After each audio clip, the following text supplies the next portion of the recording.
Buenos días, profesor y compañeros. Mi nombre es Narcisa Pita, soy integrante del grupo C y nuestro tema de exposición es desarrollo del embrión, formación del fruto y la semilla. Los integrantes del grupo son Milton Guane, Narcisa Pita, Fernanda Guerrero, Josué Salinas, Evelyn Plúa y Yanela Rosales. Desarrollo del embrión. El desarrollo del embrión se origina a partir del cigoto. Es una planta en miniatura que está formada por un corto eje embrionario unido a una o dos hojas llamadas cotiledones. El eje embrionario está formado por dos partes íntimamente unidas entre sí.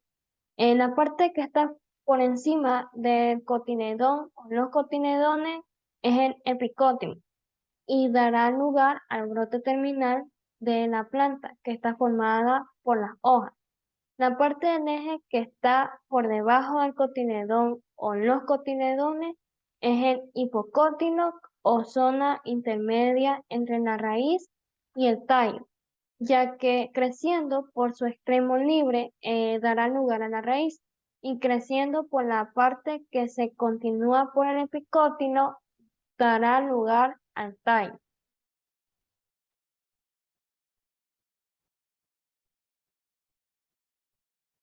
Las envueltas seminales. Estas son capas que rodean completamente a la semilla, la protegen de las posibles agresiones del medio ambiente y regulan los intercambios que se producen entre el interior y el exterior de la semilla. Por ejemplo, van a absorber el agua y la expulsión de material de desecho. Las hay de diversos tipos, como las permeables, las impermeables, las duras, las blandas y las mucilaginosas, etc. La cubierta se origina principalmente a partir de los tegumentos internos y externos del rudecimiento seminal, los cuales se van a convertir en el tegmen y la testa de la semilla respectivamente. Normalmente el tegmen y la testa están unidos y es difícil de separarlos, excepto en algunas plantas como las judías. Conjuntamente se denominan epispermo o cubierta seminal. El tegmen es normalmente delgado y flexible, mientras que la testa es dura. En la superficie de la testa se sitúa una capa de células a modo de epidermis que se desarrolla una cutícula que se supone que es una barrera física para el agua y los agentes externos, pero es semipermeable a los gases. El almacén del alimento. Las células de este tejido se llenarán de sustancias nutritivas que serán necesarias para el embrión pueda respirar, crecer y desarrollarse hasta que llegue a ser una plantita que pueda alimentarse por sí misma. En la mayoría de las semillas, este tejido se llama endospermo, como ocurre en las gramíneas. Sin embargo, en otras especies, el endospermo degenera y el alimento eh, se almacena en los cotiledones, cosa que ocurre en las leguminosas o en un tejido de origen diferente al endospermo, que es llamado perispermo, lo que ocurre, por ejemplo, en las semillas del clavel y de la remolacha.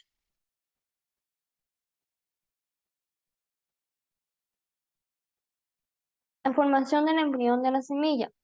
Esta se inicia la formación de la semilla con el desarrollo del embrión, de los tejidos de reserva y de las cubiertas externas. A partir del cigoto se produce la primera división mitótica que dará lugar a dos células, que es la célula inferior y la célula superior. En la célula inferior, esta se sitúa hacia el micropilo, que generalmente se transforma en un suspensor, que la misión de esto es fijar el embrión y ayudar a la captación de nutrientes desde el endospermo. En la célula superior, este dará lugar al verdadero embrión, que las células comienzan a transformarse en los tejidos especializados y en el caso de los dicotiledones se formarán dos cotiledones y el embrión adquiere forma de corazón. El óvulo fecundado se transforma en una semilla y al mismo tiempo el ovario sufre una serie de cambios que originan el fruto.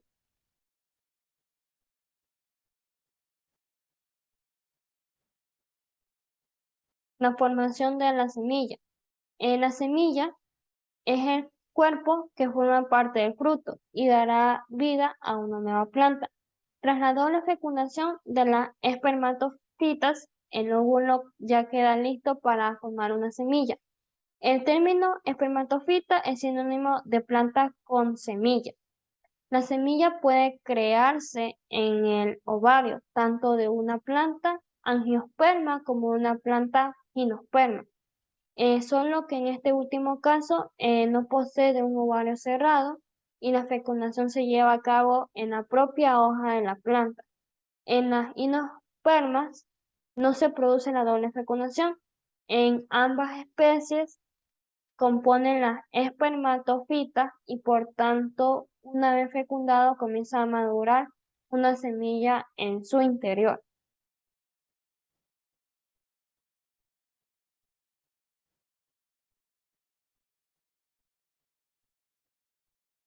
En las etapas de la formación de la semilla tenemos la fecundación y desarrollo del embrión, donde la semilla se desarrolla desde un anterozoide, que está situado en el interior del tubo polínico de una flor. Este llega al ovario ingresando por una micropila al óvulo, donde se produce la fecundación. Posteriormente, el óvulo se transforma en semilla y el ovario en pericarpio o fruto. La acumulación de reservas alimenticias, estas se van a fabricar en las partes verdes de la planta y estas se transforman en semilla en desarrollo. En las semillas la denominamos endospermicas. Las reservas alimenticias se depositan fuera del embrión, formando el endospermo de la semilla. En las semillas llamadas no endospermicas, el material alimenticio es absorbido por el embrión y almacenado en contenedores especiales denominados cotiledones. La maduración. Durante esta fase se seca la semilla y se separa la conexión con la planta madre, cortando el suministro de agua y formando un punto de debilidad estructural del que se puede separar fácilmente la semilla madura.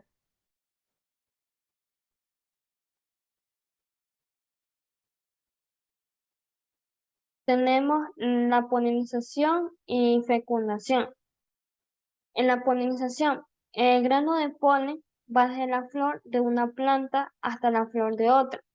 En el primer paso del desarrollo del fruto es el proceso por el cual se da una transferencia de polen de la parte masculina de una flor hasta la parte femenina, proceso clave para el mantenimiento de la viabilidad y la diversidad genética de la planta con flor. De esta manera se logra la germinación y la fecundación de óvulos de la flor, dando lugar a semillas y frutos, logrando una mejora de su calidad y cantidad, junto con una mejora de las características de las descendencias de las descendencias. La transferencia de polen puede llevarse a cabo mediante el viento o el agua, pero en la gran mayoría de las plantas se lleva a cabo a través de los animales polinizadores. En la fecundación, una vez que el grano de polen alcanza el estigma, crea un túbulo polínico que baja por el interior del estilo hasta el ovario. En este tubo va el gameto masculino que se fusiona con el gameto femenino y forma el cigoto. Es un paso controlado en parte por la temperatura, ya que en ocasiones es necesario para la apertura de la flor.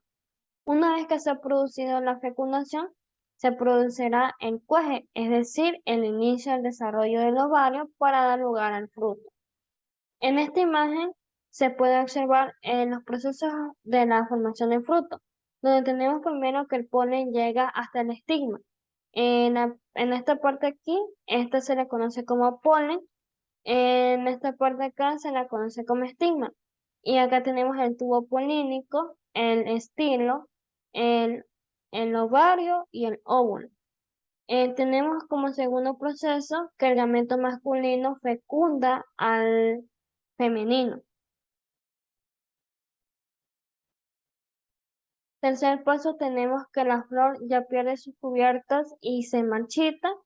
Y cuarto paso tenemos que se engrosa la pared del ovario. Y quinto, ya tenemos que se forma el fruto con la semilla en su interior, donde tenemos que la semilla está compuesta por tres partes, que es el endospermo, el embrión y el tegumento. Y tenemos que el pericarpio está compuesto por el endocarpio, el mesocarpio y el epicarpio.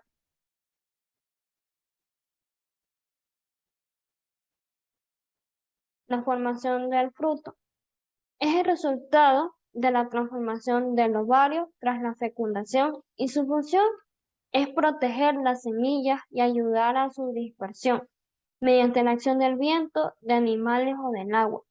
Puede ser seco, la semilla que está rodeada de cáscara dura, o carnoso, que es la semilla que se encuentra en el interior de una masa jugosa.